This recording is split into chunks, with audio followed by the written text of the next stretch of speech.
On est fier d'être créole. Beaucoup plus créole réunionnais avant d'être français.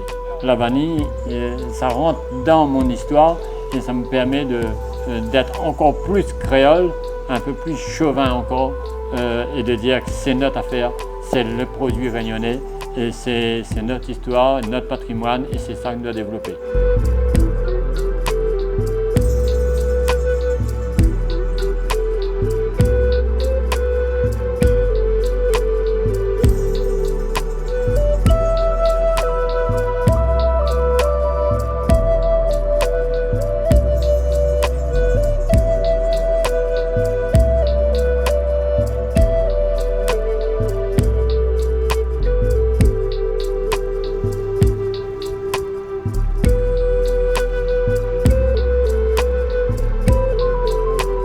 Mon papa, mes parents, les ancêtres ont une valeur de travailler un produit qui est notre patrimoine, notre histoire.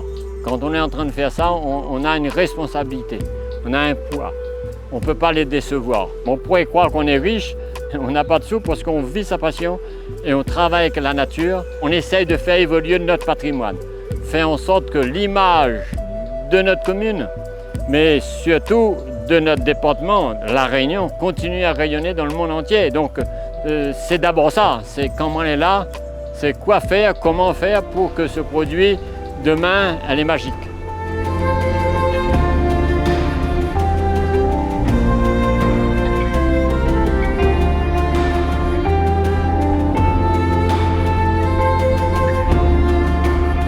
C'est avec la vanille que j'ai compris qu'elle est vivante, elle s'exprime.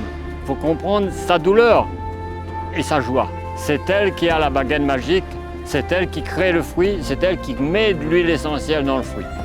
Moi, je suis là juste à permettre à ce fruit de voyager dans le temps. C'est la nature qui fait tout. 40 ans déjà de métier. La vanille était là, la première culture au moment où on l'installe en agriculteur. C'est magique parce que il y a le côté nature. Moi, je dirais 70% c'est tout ça. 20% c'est mes clients qui m'encouragent et il me reste que 10%, c'est mon savoir-faire qui est mis dedans. La vanille, au fil des années, m'a fait évoluer, m'a fait comprendre que si on regarde bien une plante, un arbre, etc., c'est des êtres vivants qui ne parlent pas mais qui s'expriment. Et si on a compris son expression, c'est tout gagné, c'est tout bénéf.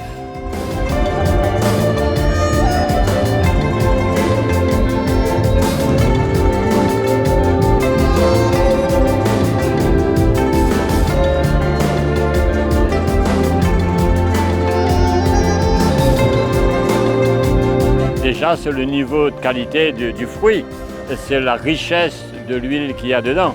Donc le taux de vanilline est important. Quand on achète une gousse vanille, on ne voit pas ce qu'il y a à l'intérieur. Une gousse vanille non givrée, une gousse vanille givrée, si elle est givrée, c'est qu'elle est riche en huile. Donc ça, c'est un visuel possible à tout le monde de voir. L'un est plutôt blanc et l'autre est plutôt noir. La différence entre la fraîche et la givrée. Elle a un taux d'humidité de 60 à 80%. Une vanille sèche, c'est un taux d'humidité maximum 40%. C'est surtout le taux d'huile essentielle qui permet de dire qu'elle givre, peu importe qu'elle est humide ou pas humide, elle ne givrera pas. Il faut avoir le courage parfois de dire on abandonne des gousses parce qu'elle a mal évolué. On arrive encore d'avoir, faut pas croire que tous les gousses qu'on va faire de l'excellence à 100%, non. Mais on aura de la perte et on aura des mauvaises évolutions. Si c'est une vanille givrée, ça doit être givré.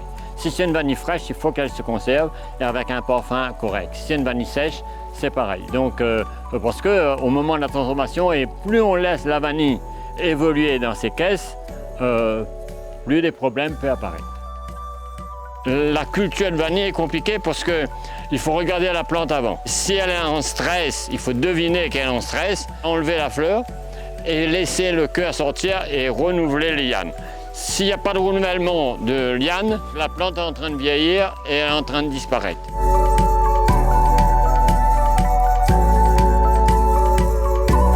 Le contrôle, c'est de vérifier à l'intérieur. Il faut qu'elle reste moelleuse, grasse, huileuse. On voit c'est très huileuse là. Pas qu'elle sèche trop, il faut la souplesse de la gousse pour faire une vanille sèche que logiquement elle doit givrer. Pour certaines, c'est déjà démarré. Dès lors qu'elle commence à givrer, donc on met d'un autre endroit et on doit tout contrôler.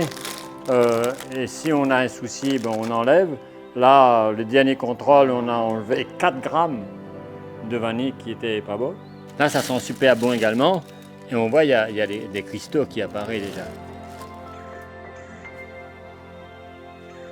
Quand on dit le côté beauté, vous voyez, c'est comme des aiguilles qui poussent. Ça pousse d'un bout à l'autre de la gousse.